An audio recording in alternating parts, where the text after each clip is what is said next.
vipi Tanzania? Jina langu ni Diana Edward.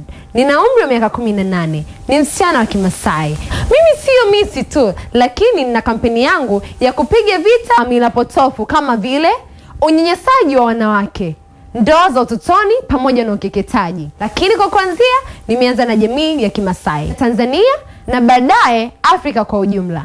Mimi ni msichana. Nimeanza kupiga vita mila potofu katika jamii zetu. Lakini naamini kwa pamoja tukiungana tunaweza. Tupige vita hii kitu, tukatae watu wanakufa.